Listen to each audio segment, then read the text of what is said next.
So now it's spooky season. It's a great time to talk about Ouija boards and some of the ideas around what they might be. And if you don't feel comfortable working with Ouija boards, what you might be able to do instead.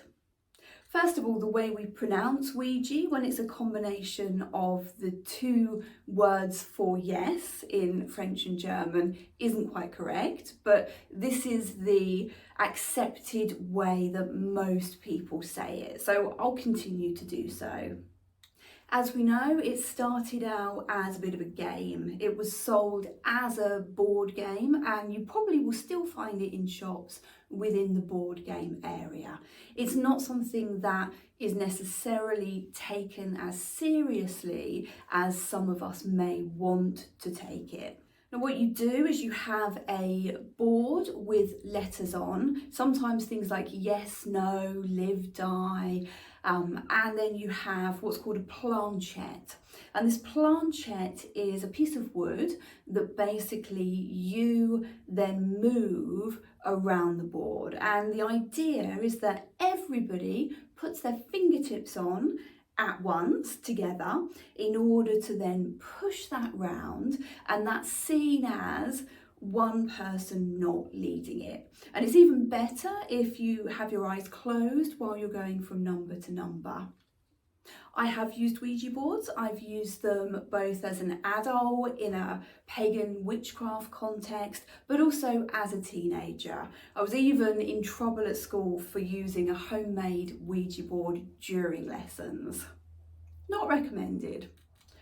So the psychology theory, or my psychology theory, would be that you're using the Ouija board in order to get in touch with your subconscious. So what you're doing is individually, you're using something which we refer to in hypnotherapy as ideomotor skills. So actions within your body that have come from the subconscious brain, not the conscious brain. When you're asking questions, your subconscious is giving you the answers. And these answers may be things that they had already picked up from the world around you. So things that you may have intuited subconsciously that you don't know consciously. So for example, is my boyfriend cheating on me? Your subconscious might already know this answer. Your conscious mind may not have filtered it just yet.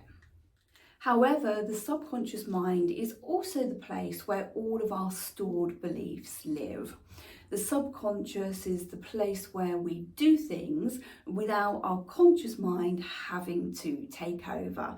It's where we store stereotypes, beliefs, things that we don't have to interact with on a day-to-day basis, that our subconscious just knows and basically does those actions for us without our conscious mind having to really step in. What are our cultural and personal beliefs about the Ouija board?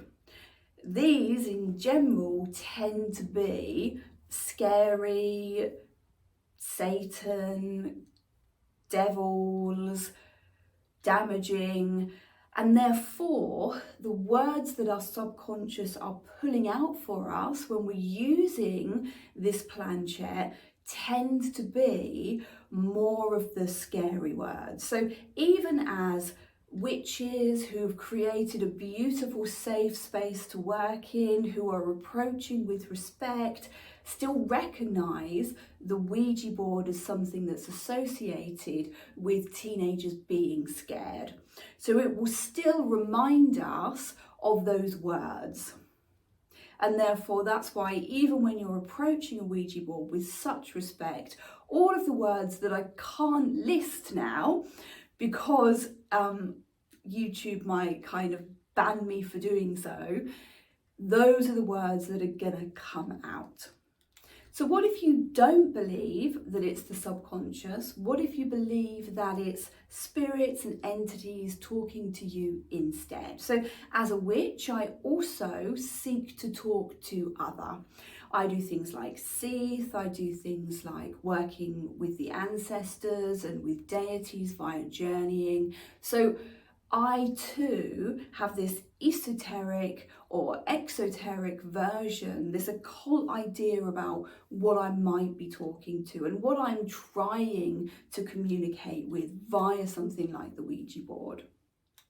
Well, that cultural stereotype and that cultural schema is still the same. So, if you, as a ghost, think about yourself as a ghostly person wandering the realms, seeing what's happening, see a group of people, particularly a group of teenagers, playing with a Ouija board, what are you going to do? And this is the same for, you know, Auntie Margaret as it is for just random people. Because of the way we consider the Ouija board as not being sensible, as not being something that's going to give us real results, there must be a real kind of sense of wanting to have a bit of fun too, wanting to give people what they're looking for, which for a lot of people might seem to be a bit of a scare, a bit of fun. So if your subconscious thinks you want to be scared and any entities think you want to be scared, you're going to come out with scary things. If that's what you want, great, have some fun. If you're looking to approach the Ouija board in a way that's not fun and silly and scary, then you may find that it's not the right tool for you.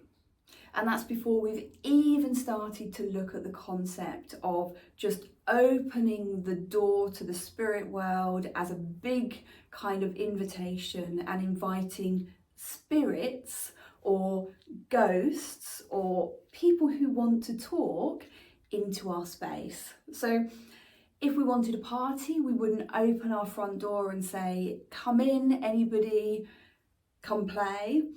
We would be a bit more cautious about who we invited and how. And that's really what you need to do when you're working with a Ouija board, if you're choosing to work in this way. So don't open your front door wide, be a bit more concerted about finding the people that you can gain the right answers and wisdom from. So what can you use instead? Well, if you want to have a spooky time this Halloween, get that board out, have some fun. Just make sure that you ground very well afterwards and that you tell your subconscious or the spirit world when that time playing with the Ouija board is over, and that all the gateways to the board and to the door and to the other world are now closed, and therefore your life will go on as normal in a nice, calm way afterwards.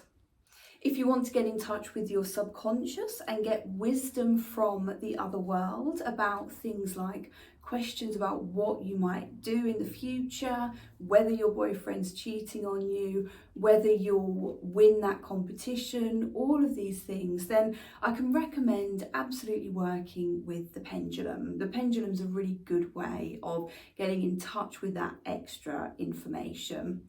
If you want more words, you can use something like a Scrabble board, or you can use things like, for example, predictive text. So predictive text is something where you just ask a question and then you put the predictive text information in and see what happens. So it's a similar thing, but it's using your algorithm and the subconscious knowledge.